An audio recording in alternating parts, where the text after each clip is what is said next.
alamin. Astaghfirullahaladzim. Assalamualaikum warahmatullahi wabarakatuh.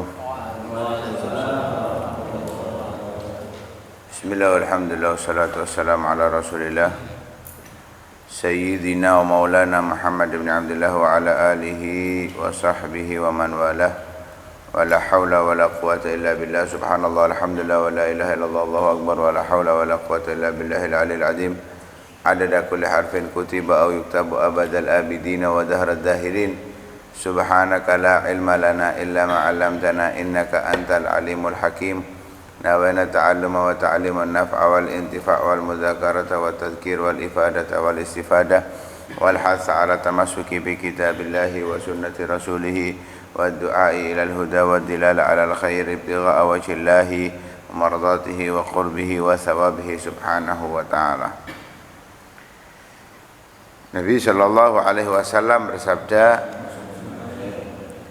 "Man utiya fasyakar wabtuliya fasabar wa dhulima faghfar wa zalama fastaghfar." Thumma sakata alaihi salatu wassalam, faqalu ma lahu ya Rasulullah, qala ulaika lahumul amnu wa hum muhtadun. Siapa yang ketika diberi oleh Allah subhanahu wa ta'ala kenikmatan bersyukur, mendapatkan ujian dari Allah bersabar,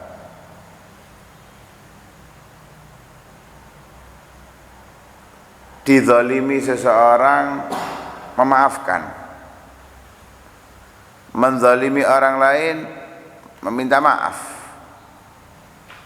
Kemudian Nabi diam, para sahabat tanya, terus apa yang didapatkan ya Rasulullah? Nabi menjawab, merekalah orang-orang yang kelak di hari kiamat akan mendapatkan keamanan dan mereka mendapatkan petunjuk di dunia dan di akhirat. Kenikmatan yang diberikan oleh Allah subhanahu wa ta'ala kepada kita ini sangat amat banyak. Dari kenikmatan yang sifatnya jasmani ataupun rohani, dari kenikmatan yang terlihat ataupun yang tidak terlihat, yang terasa ataupun tidak terasa, yang kita sadari ataupun tidak kita sadari.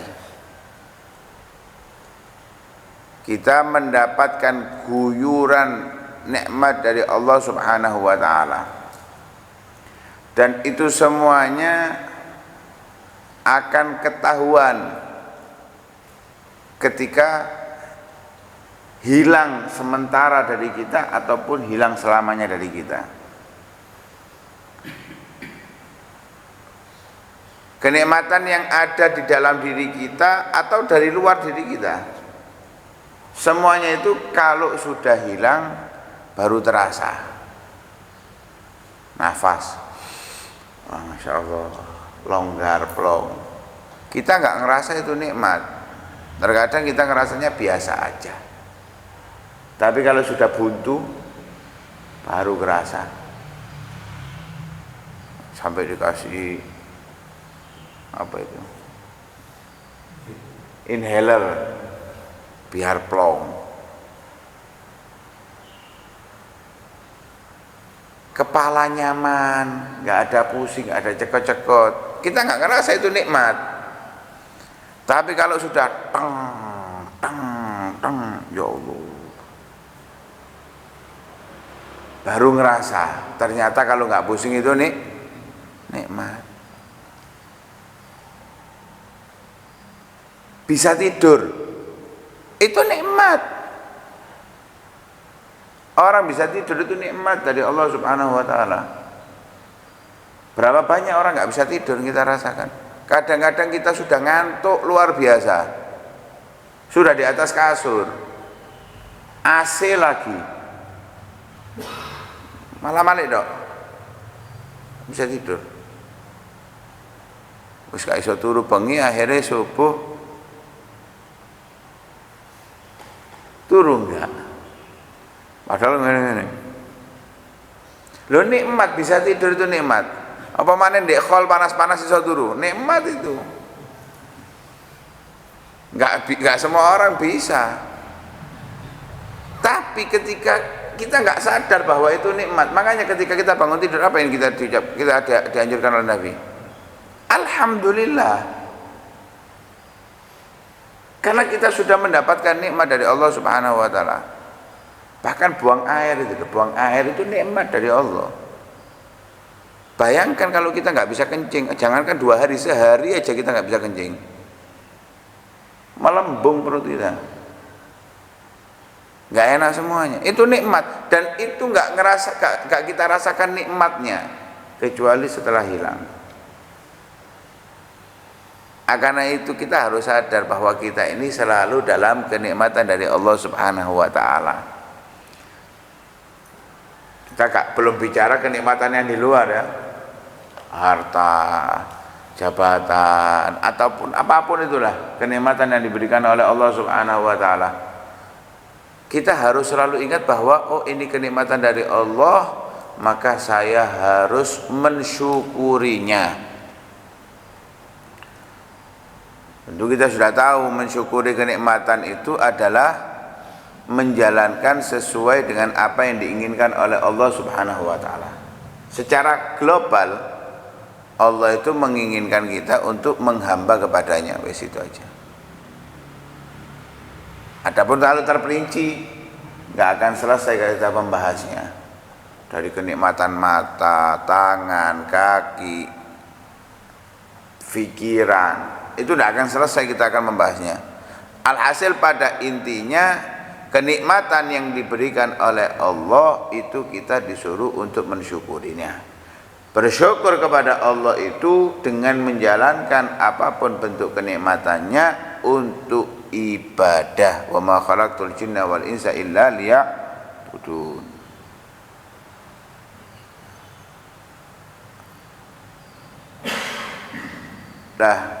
Karena bersyukur itu merupakan bentuk ibadah, kenikmatan, bentuk rasa terima kasih atas kenikmatan yang diberikan oleh Allah kepada kita. Tentunya nggak banyak orang yang sadar akan hal itu. Nah, sebab itulah Allah mengatakan wa qalilan min ibadiyash syakur.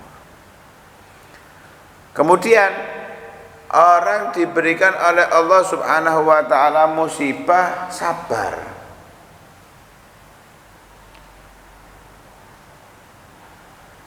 Kalau kita minta enak tok, minta seneng tok, nggak ada ujiannya,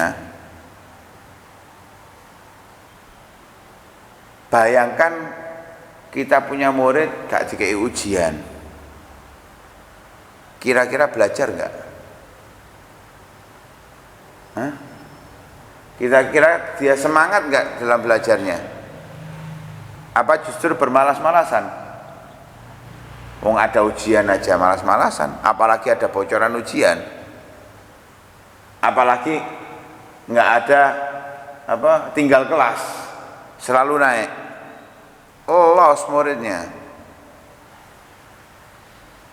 Nah karena itu harus ada ujian, harus ada hukuman. Begitulah Allah Subhanahu wa Ta'ala kepada hamba-hambanya. Kalau hanya dikasih nikmat tok, nanti kadang-kadang lupa. Ujian dari Allah itu pengingat untuk kita, agar kita selalu sadar bahwa Allah itu ingin kita selalu mendekat kepadanya, ingin selalu kita mengabdi kepadanya. Itu tujuannya Allah Subhanahu wa Ta'ala memberikan ujian. Karena ujian itu tanda cintanya seseorang. Kalau kita diuji oleh seseorang itu bahwa menunjukkan cinta. Allah ketika menguji kita itu tanda bahwa Allah cinta kepada kita. Nah, tinggal kita bagaimana mensikapi ujian dari Allah Subhanahu wa taala.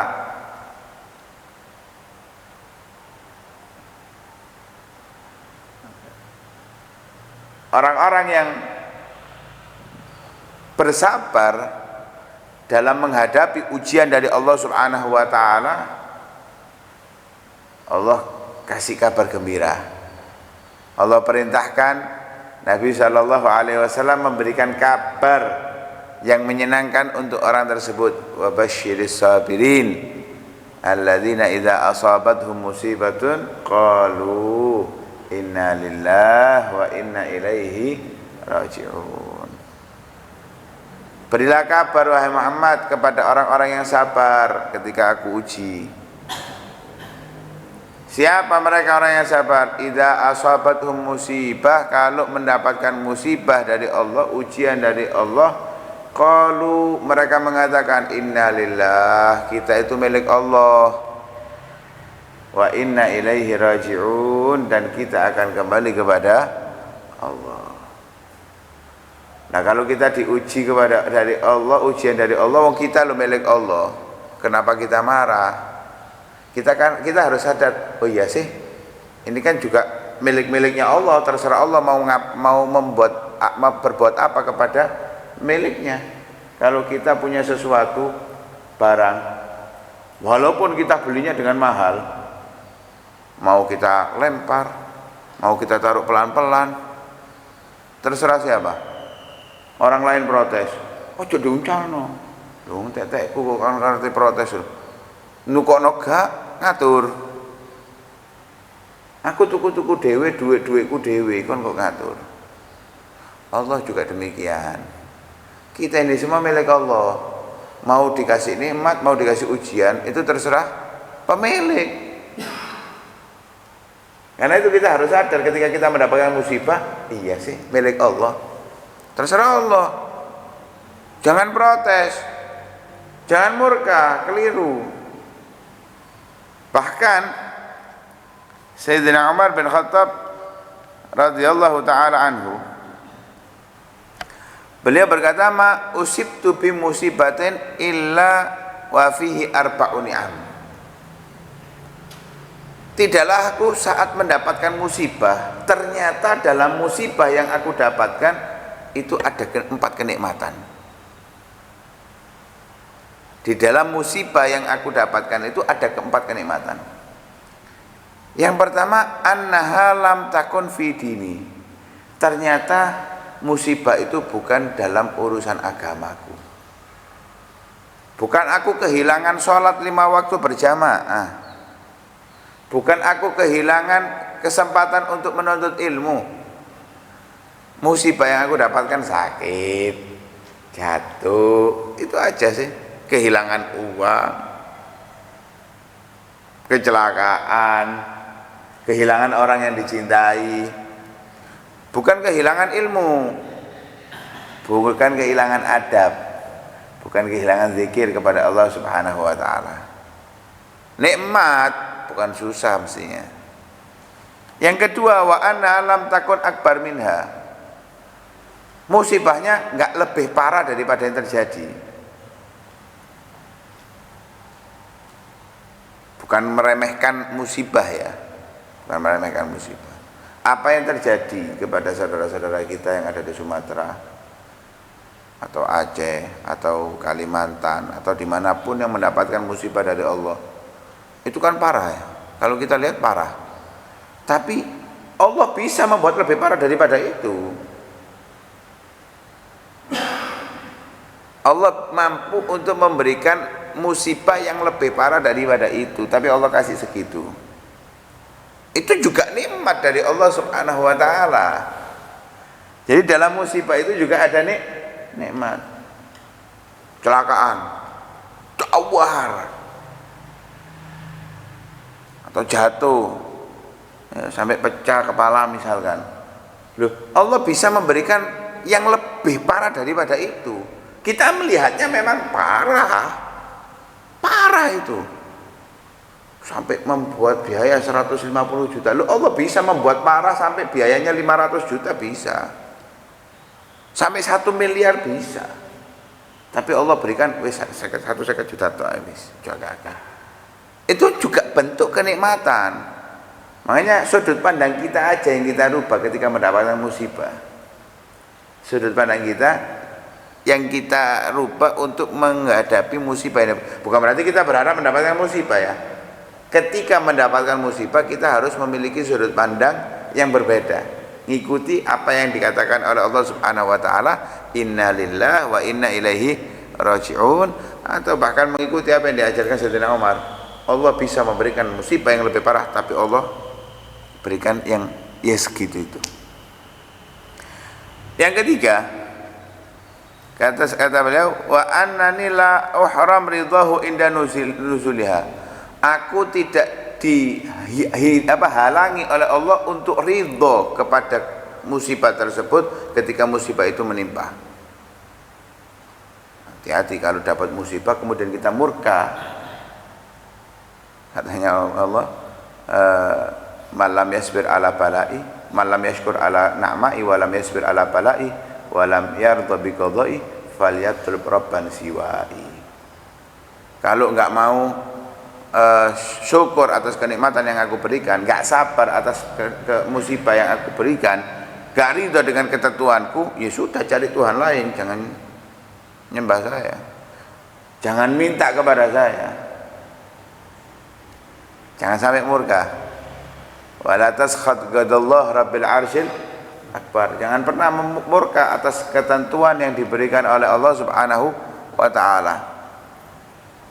Nah, karena Sayyidina Umar, ya aku ridho atas apa yang ditentukan oleh Allah, seperti mengucapkan inna lillahi wa inna ilaihi raji'un. Itu tanda bahwa kita masih diberikan kesempatan untuk ridho atas musibah yang menimpa kita.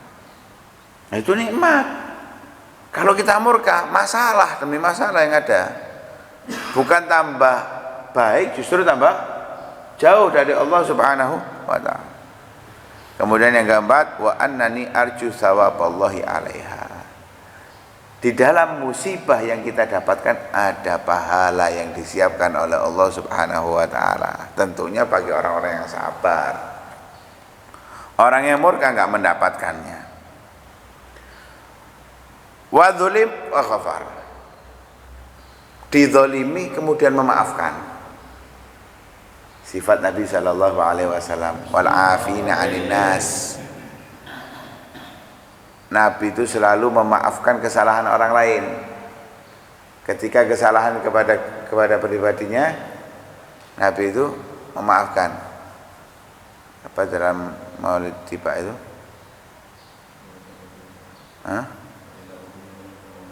Wa idza udhiya ya'fu wa lam yu'aqib wa la yu'aqib. Nabi itu kalau diganggu memaafkan, tidak membalas. Nabi enggak pernah membalas kesalahan yang dilakukan kepada dirinya. Berapa banyak perlakuan orang kafir Quraisy kepada Nabi Shallallahu Alaihi Wasallam, tidak ada satupun yang dibalas oleh Nabi Shallallahu Alaihi Wasallam. Lalu Nabi perang itu hakullah. Fa idza duyi'a hakullahi lam yagum ahadun li ghadabih.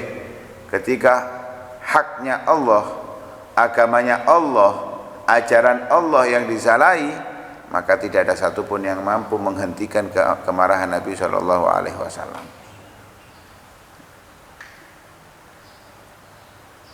Karena itu kita harus belajar memaafkan kesalahan orang lain yang diawali dengan memaklumi. Ketika orang berbuat salah, mungkin memberikan alasan, mungkin, bahkan mungkin dari kita salahnya yang membuat dia salah.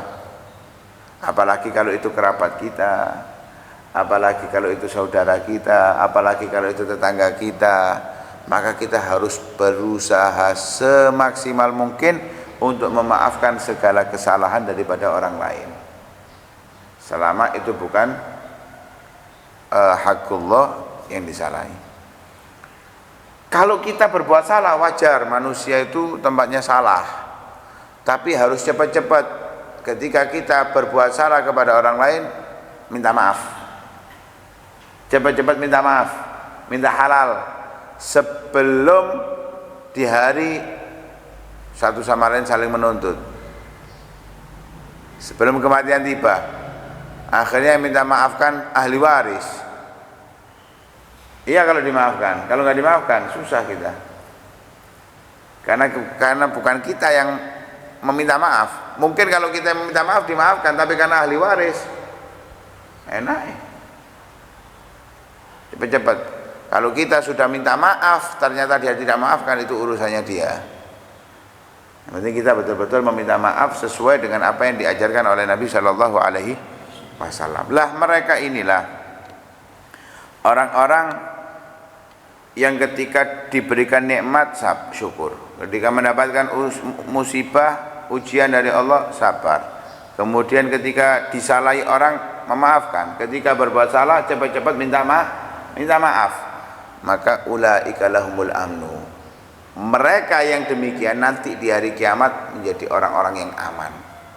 Kita tahu bagaimana dahsyatnya hari kiamat ya. Luar biasanya hari kiamat sebagaimana disebutkan oleh Allah dalam ayat Al-Qur'an.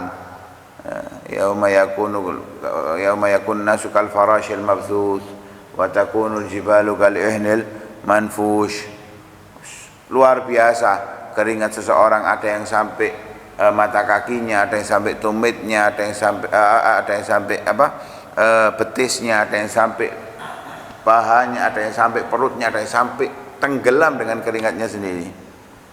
Yauma yafirrul mar'u min akhihi wa ummihi wa abihi wa sahibati wa bani. Orang pada berhamburan lari satu sama lain, anak enggak kenal ibu, bapak enggak kenal anak, lari semuanya. Dahsyatnya hari kiamat. Tapi orang-orang yang sabar ketika mendapatkan musibah, bersyukur saat mendapatkan nikmat, ketika punya salah minta maaf, ketika disalahi orang memaafkan, nanti di hari kiamat aman. Ulaika lahumul amnu wa hum muhtadun. Dan nanti di hari kiamat di dunia dan di akhirat selalu mendapatkan petunjuk dari Allah Subhanahu wa taala. Karena itu mudah-mudahan Allah Subhanahu wa taala saat memberikan kepada kita nikmatnya, Allah berikan juga kemampuan kepada kita untuk mensyukurinya. Dan ketika Allah memberikan musibah kepada kita, Allah berikan juga kemampuan untuk kita bersabar atas musibah tersebut. Dan mudah-mudahan Allah mudahkan kita memaafkan kesalahan orang lain. Allah lunakkan hati kita untuk memaafkan kesalahan orang lain. Dan Allah mudahkan kita, ringankan kita untuk selalu meminta maaf ketika kita berbuat salah kepada orang lain.